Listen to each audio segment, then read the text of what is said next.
Yang pertama karena saya temannya Pak Purwantoro waktu SMA dulu.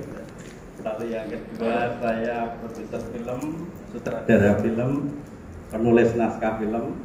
Lalu kemarin Pak Purwantoro datang ke tempat saya, apakah bisa diajari menulis naskah sampai hal-hal dasar tentang sinematografi? Ya, saya bisanya itu. Kenangan saya pada ketoprak sebetulnya sudah lama dan saya nggak fasih berbahasa Jawa seperti Profesor tadi karena saya hidup di era nggak jelas ini lalu bahasa Indonesia. Kenangan saya dengan ketoprak hanya nonton di televisi waktu kecil ya, zamannya Baron Skaber itu saya masih nonton, lalu yang selalu dialog selalu saya ingat Tita Nono yo paman ya nono rejo rejaning jaman desa itu tak jenenge Bantul. Nah, itu kenangan saya. Tapi lalu tumbuh dewasa saya menjadi sutradara film. Nah, itu lalu saya sedikit grogi kemarin ketika Pak Purwantoro itu memanggil saya, waduh ini bagaimana membuat sinetron. Nah, maka saya mulai mengolah-olah lagi pelajaran saya tentang film dan tentang tradisi ketoprak ini. Maka saya cari di internet foto-foto tentang ketoprak yang saya temukan. Saya nggak tahu ini grupnya siapa, mungkin ada. Ya. Nah, siswa budaya. Ketoprak yang ada dalam ingatan kita biasanya terkait dengan ini perkara media ya, mediumnya. Medianya adalah panggung. Maka selalu gambar-gambar ketoprak itu di panggung. Ya, seni panggung adalah seni pentas, seni teater lah dekatnya. Sementara nanti yang akan kita tuju adalah seni audiovisual. Ya, ini dari tradisi kalau sejarah media ini tradisi lisan, tradisi ngomong. Jadi kalau pengen nonton, pengen tahu ceritanya harus ada di situ di waktu yang sama, di tempat yang sama. Tetapi sekarang era YouTube. Orang nonton itu di YouTube. Kekuatan YouTube adalah bukan kekuatan, tapi kekasan YouTube adalah saya mau nonton kapan saja mau. Saya malam-malam nggak bisa tidur, pengen nonton ketoprak, saya putar. Ya, tidak perlu saya harus datang ke suatu tempat untuk nonton ini. Bisa next gambar berikutnya, lihat ini nggak tahu dari grup mana ada. Saya temukan. Jadi selalu panggung. Dan panggung adalah kekasannya adalah kita melihat langsung di waktu dan ruang yang sama. Ini sering disebut dalam tradisi sejarah media namanya tradisi lisan. Tradisi lisan itu belum ada media apapun selain mulut. Kalau kita ngerumpi tetangga kita, ngerumpi saudara kita, teman kita itu namanya tradisi lisan. Ketoprak pun tradisi lisan, teater juga, ya itu tradisi yang orang melihat ada panggung dan kita ada di sini. Next, lihat masih ada, ya. Dan inilah yang kita kenang dengan ketoprak, ya, selalu ada panggung. Lalu kemudian setelah panggung masuklah TV. Mediumnya berubah dari panggung ke TV, tetapi formatnya masih format panggung. Ya, jadi di TV next ya, itu ada. Nah, ini contoh lihat di atas ada lighting, ada macam-macam. Ini biasanya di syuting, tetapi formatnya masih sama, formatnya panggung tepatnya. Jadi kita menari di syuting dengan 3 kamera atau dengan 4-5 kamera, menari dan live bentuknya. Lalu kita nonton. Di TV kita masih harus diatur waktunya. Kalau kita mau nonton ketoprak TVRI Jogja, itu hari apa? Sabtu sore jam 5. Yang terakhir saya nonton Beteng Rotterdam. Nggak tahu sekarang apalagi, apakah ada? Ya, jadi formatnya sudah televisi. Jadi sudah ada media yang bukan hanya mulut tetapi televisi. Itu sudah berjarak dengan penonton. Jadi saya nonton di rumah, pemainnya di TVRI di sana ya. Ini namanya tradisi lesan kedua. Oke, terus next. Ya, ini TV contohnya, itu dari Blora TV. Orangnya main di Blora, kita nonton di Jogja. Ya, ketoprak Wahyu Budaya lakon Andi-Andi Lumut. Terus next. Ini ya, ini masih TV dan panggung. Ya, jadi satu dan disiarkan, kita nonton di rumah masing-masing. Oke. Next. Ya. Nah, ini mulai lahir ketoprak sinema. Ya, sinoprak. Sinoprak ini sama bersama di TV, tapi sekarang yang paling terkenal itu di YouTube mediumnya. Lalu teknik pengambilan gambar ceritanya itu sudah bergaya sinema.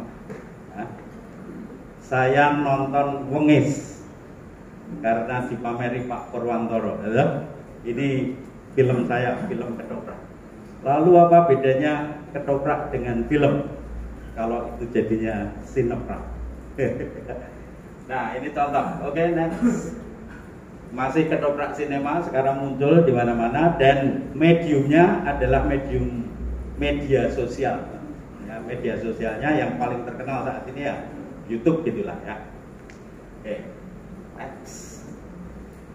Nah, ini film kalau ini. Film yang kalau saya sebut ya, ini filmnya sebenarnya apa bedanya dengan ketoprak? Pernah nonton film Sultan Agung ya, yang dibuat Mas Danung itu ya? Yeah. Itu kan film, tetapi ceritanya dengan pakaian yang sama dengan ketoprak. Jadi film yang mengambil cerita ketoprak, atau ketoprak yang memang mengambil cerita ketoprak. Jadi film, jadi teknologinya film, permainan warna ada di situ, permainan musiknya tidak gamelan, tetapi pakaian-pakaian kostum mencoba mengambil realita zaman Sultan Agung itu. Ya, ini sudah film nih. Nah, next. Lihat, ini juga film ya. Ini dari film Sultan Agung. Oke, next. Ya, ini juga film. Ya. Sekarang kita beri contoh bagaimana keribetan seluruh cerita itu mulai dari panggung, televisi dan film ya. Kita lihat bedanya, kita rasa-rasakan. Kita lihat yang MP4 kelanjutan. Ya, ini contoh yang panggung. Ya, sedikit aja. Lihat, cirinya ada layar. Wah, sedang lari ke sana kemari, sibuk dan sedang menyiapkan banyak hal di situ. Itulah keasikan kita bermain di panggung ya. Lihat ada orang lewat ke syuting juga gitu. Ya. Ini siap-siap berkelahi nih Mas. Ya. Bagian yang selalu saya tunggu ketoprak TVRI adalah perkelahian.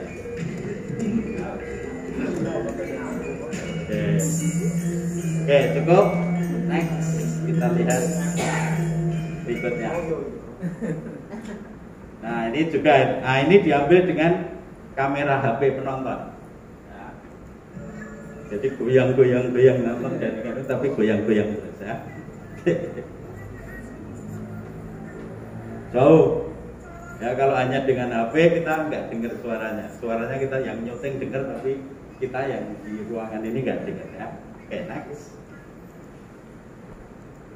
Nah, ini mulai TVRI ya. TV itu digarap dengan baik, disuting mungkin dengan cut, diulang dan segala macam, lalu diedit dengan baik. Orang bisa nonton dengan tanpa keribetan menunggu pemain, tanpa keribetan ada orang lewat dan segala macam. Ini contoh Datang Rotterdam anunya apa? Promosi ya.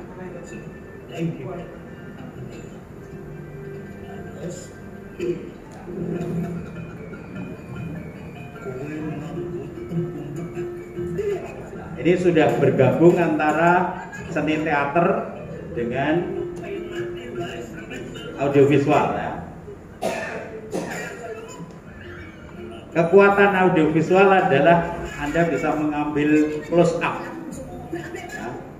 Dengan panggung Anda hanya kelihatan dari jauh ya. Tapi dengan audiovisual kita mulai mengenal yang namanya format close up.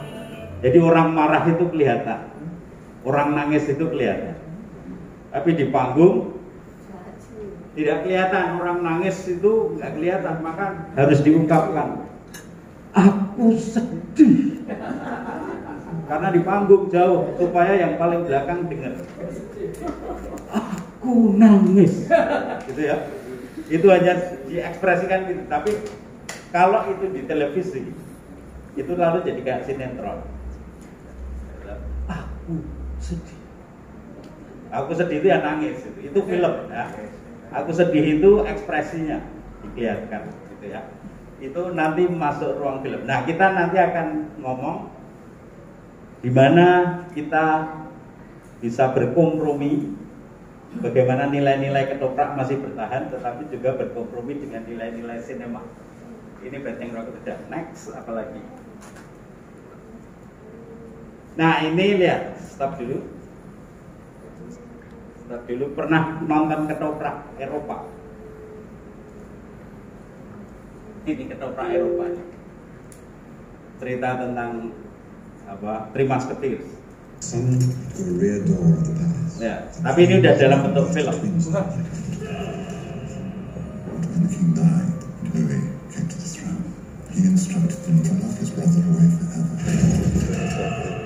I'm a young king, but I'm king. Then be a good king.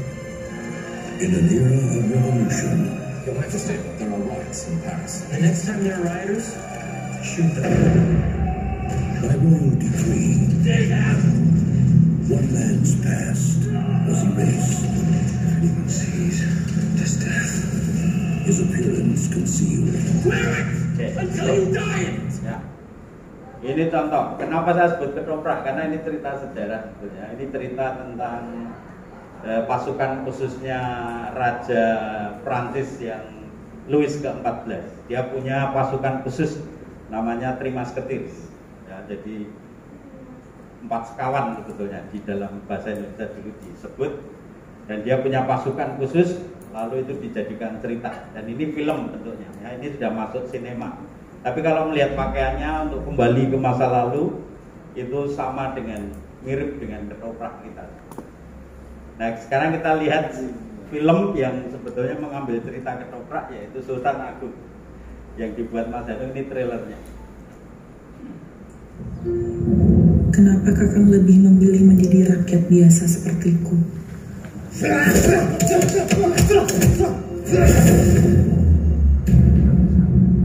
Hidup di tengah kekuasaan itu sering membuat orang lupa diri. Aku akan berikan Kalingga dulu pada paman kalau anakku segera naik tahta. Apakah Angger siap menggantikan Suwargi Romo Dalem naik tahta? Ki, bisa tidak memilih takdirnya sendiri? Tuhan tidak akan bisa merubah takdir suatu kaum, kecuali kaum itu sendiri yang merubah. Company ini milik perseorangan atau banyak orang? Kami sekumpulan saudagar, Pak Dirga. Saya tidak pernah diperlakukan seperti ini di Jayakarta. Kawan. Ada satu hukuman tokoh, Sinuwun harus segera memberikan kita. Dengan menyebut Asmo Gusti Geng Akaryo Jaka, aku titahkan kalian untuk mukti utawa mati ning Sunda Kelapa.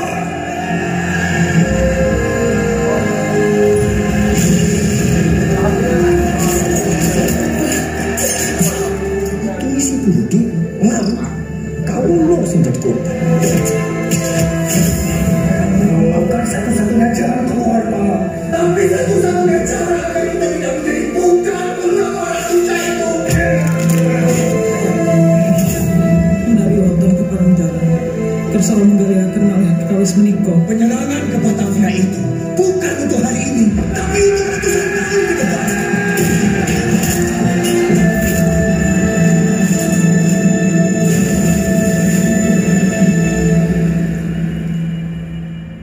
Baik, itu film ya. Itu film yang mengambil cerita ketoprak, lalu teknologinya teknologi film dengan kamera film, lightingnya dibuat bagus, settingnya dibuat bagus ya. Nah, sineprak itu apa? Itu saya akhirnya nonton Wengis, nah, Wengis ada trailernya. Ini udah mirip film gitu ya, kita play ya. Ya.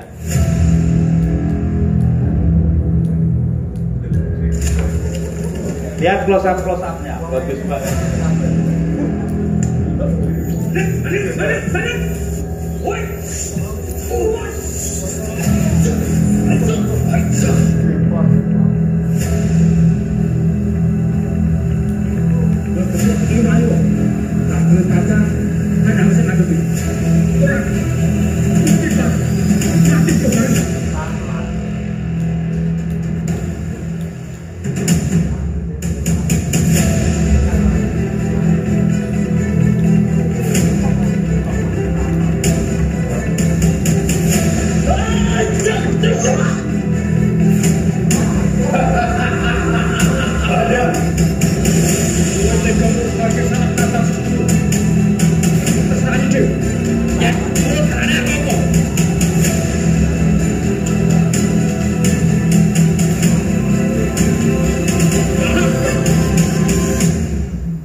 Taladeni.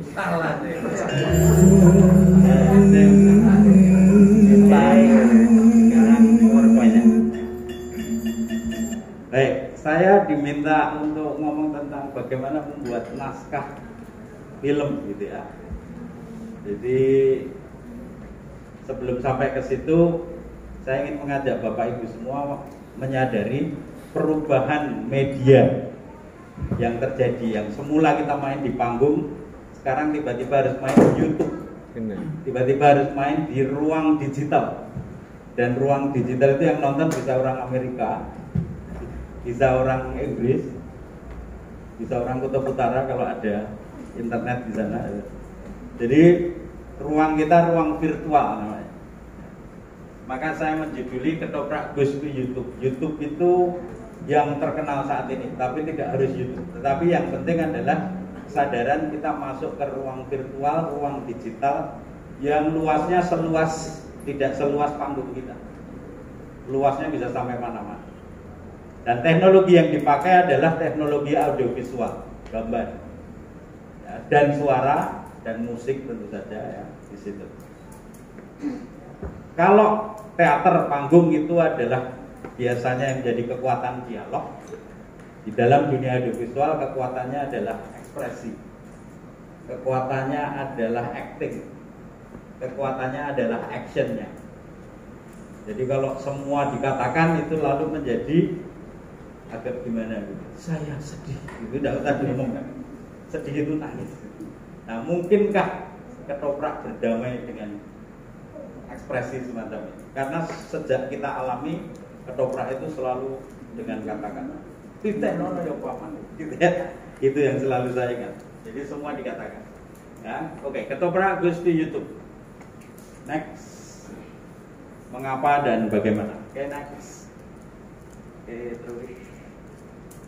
Apa perlunya sih boyongan ke ruang virtual? Jadi di panggung kita boyong ke ruang virtual. Apa perlunya? Kita next. Lihat. Yang pertama, orang Jawa harus berterima kasih pada Ketoprak. Ya. Kenapa? Kalau bahasa yang umum itu, wah kita nguri-uri budaya.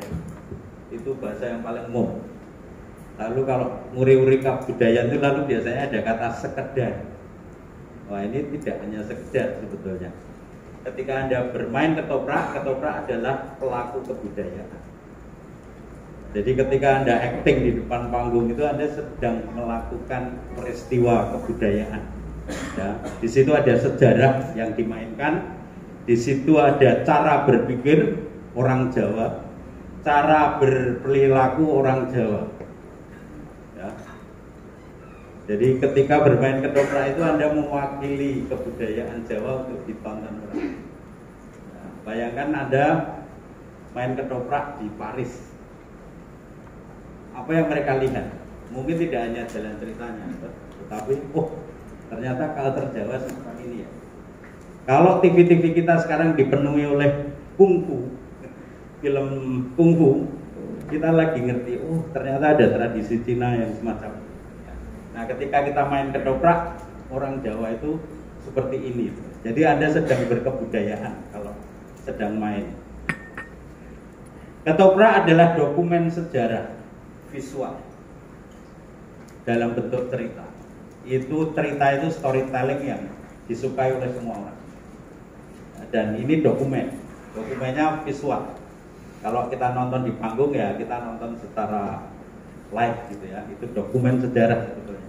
Jadi dokumen itu tidak mesti buku yang kita olah-alik, tetapi dengan nonton itu kita nonton dokumen sejarah.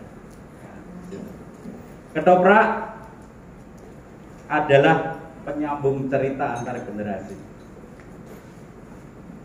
Saya dulu waktu kecil nggak ngerti Baron Scaber itu dari mana, tapi kita tahu ceritanya.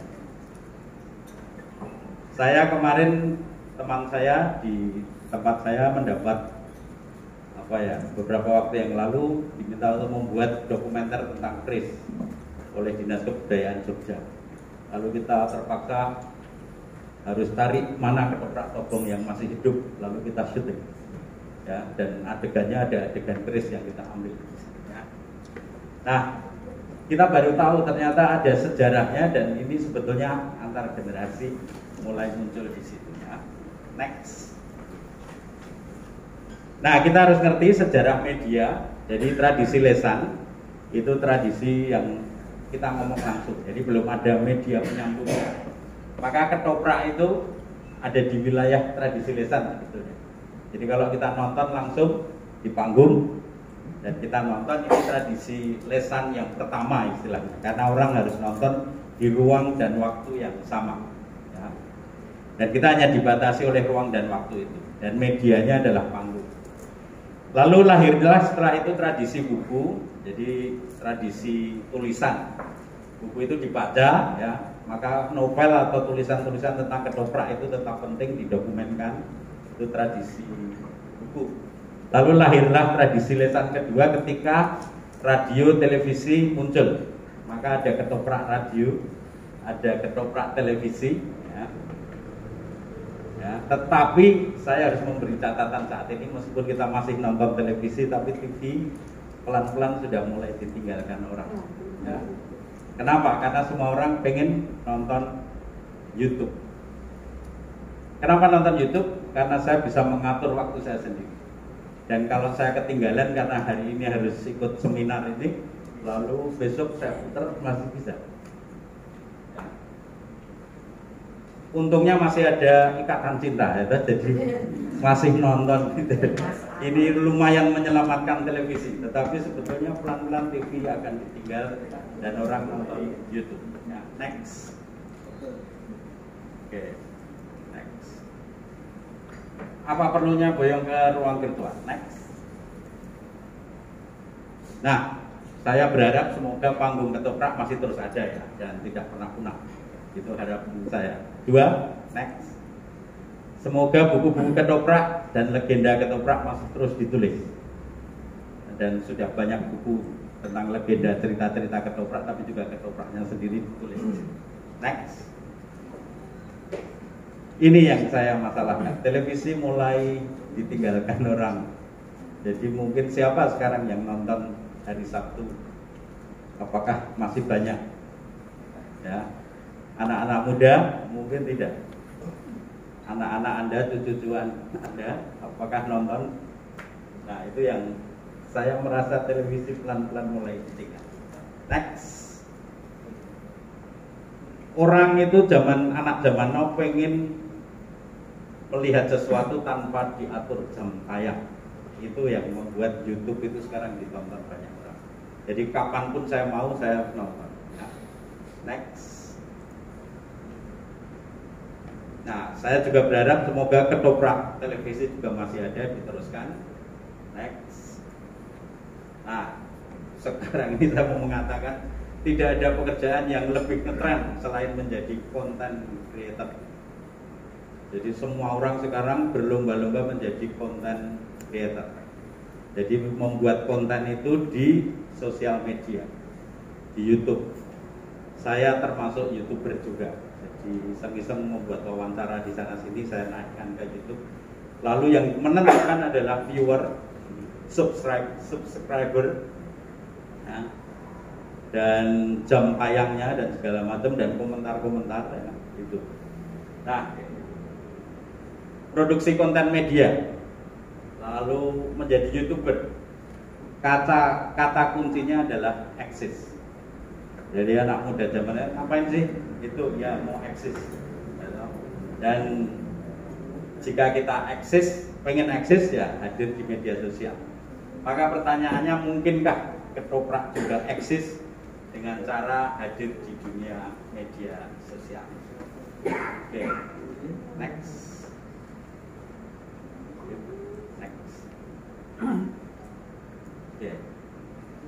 Nah, sekarang pertanyaannya adalah apa yang harus dipertahankan dan apa yang bisa apa namanya? Satunya nanti dimainkan istilahnya. Apa yang bisa harus dipertahankan?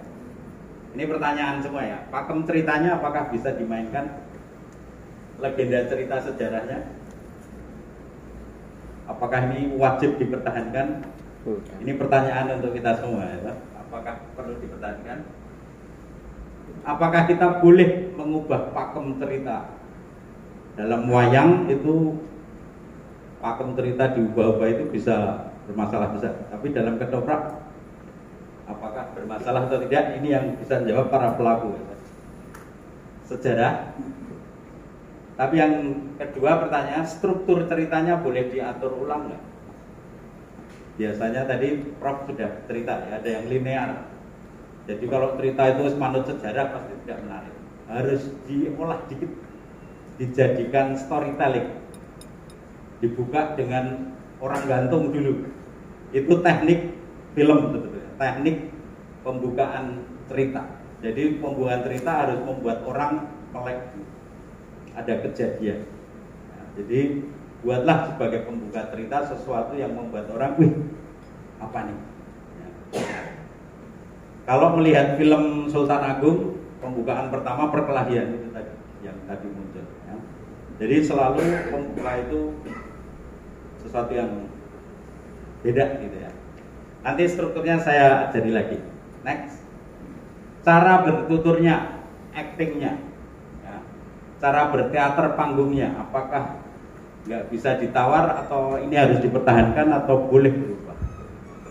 Seni panggung itu gerakan-gerakan besar ya, yang tadi saya katakan, dilebih-lebihkan atau distilir. Nah, distilir itu digayakan. Ya karena mediumnya panggung ya, tadi saya sedih. Mengapa? Gitu ya, itu teater. Tetapi bayangkan itu sinetron atau film, kalau sedih itu dikatakan saya sedih, itu lalu biasanya TV-nya dimatikan karena lebay ya, tetapi sedih itu ditunjukkan perubahan ekspresi, mulai tersenyum, tiba-tiba berhenti tersenyum, lalu menangis. Oh, dia sedih. Nah, dan nanti akan mempengaruhi bagaimana kamera mengambil ya. Pas nangis malah kameranya longsor, rugi air matanya. Jadi kalau pemainnya lagi nangis, tunjukkan, dekatkan dengan close up. Ini kekuatan media audiovisual. Jadi harus kapan close up, kapan long shot, itu harus tahu waktunya. Ya, next. Dialognya, apakah dialognya boleh dimainkan atau harus seperti itu sih ketoprak itu? Itu pertanyaan-pertanyaan ya. Jadi silakan direnungkan sendiri. Apakah semua harus dikatakan? Perasaan pun harus dikatakan. Medium audiovisual itu biasanya dialognya senatural mungkin. Ya. Ekspresinya juga ekspresi natural. Kalau kita tiba-tiba menjadi seperti film, apakah ketoprak kita lalu hilang? Apakah tradisi ketoprak kita hilang? Nanti kita lihat bareng ya. Next, make up ketoprak itu lagi-lagi panggung gitu, jadi semua dicoreng-coreng gitu ya. Dan selalu tipikal stereotype ya, yang penjahat itu pasti brewoken gitu, matanya dibuat lebih hitam, lalu ada merah-merahnya. Ini masih memakai stereotype cerita, jadi biasanya yang ganteng cantik itu lakone, yang lemu kayak saya rambutnya gondrong dikai brewok itu mesti penjahat ya. Tapi sekarang di dunia film mulai membuat cerita itu bisa tidak hitam putih. Ya, pernah nonton nggak tahu Bapak Ibu nonton film Joker? Iya. Itu film yang peran utamanya jahat. Ya, tetapi wajahnya sangat berkarakter dan bukan orang ganteng tapi berkarakter. Ya. Dan itu dijadikan cerita. Ya. Make up, oke. Next. Kostum. Kalau kostum apakah bisa ditawar atau harus seperti itu ketoprak itu? Saya kira mengikuti zaman kalau itu ya. Jadi ini cerita ini kejadian Bantul itu tahun berapa? 1800-an sekian ya. Nah, kita harus riset betul-betul zaman itu orang berpakaian, orang biasa itu seperti apa. Doro itu berpakaian seperti apa. Lalu itu kita itu nanti jadinya seperti Sultan Agung tadi ya, kostumnya juga disesuaikan dengan zaman itu. Nah, oke. Itu perlu riset. Nah, tadi Prof sudah bilang harus ada risetnya itu adalah wawancara ya, mencari data sebanyak mungkin, foto-foto zaman dulu kalau ada, gambar zaman dulu kalau ada, untuk menunjukkan pakaiannya seperti apa, propertinya apa saja. Orang berkedudukan raja atau bupati itu propertinya apa saja, rakyat itu propertinya apa saja ya. Next. Mana yang bisa dimodifikasi? Ini juga pertanyaan ya. Next. Dari seni panggung menuju seni audiovisual dengan pendekatan sinematik. Saya tidak mau lebih rumit bedanya sinematik dengan TV ya, itu beda banget. Sinetron dengan film itu beda banget ya. Sinetron lebih karena biasanya kejar tayang, maka seni artistiknya itu seringkali dilewatkan gitu saja ya. Tapi film seluruh hal yang mendekatkan pada realita, tapi termasuk keindahan realita zaman itu dibuat sebagus mungkin.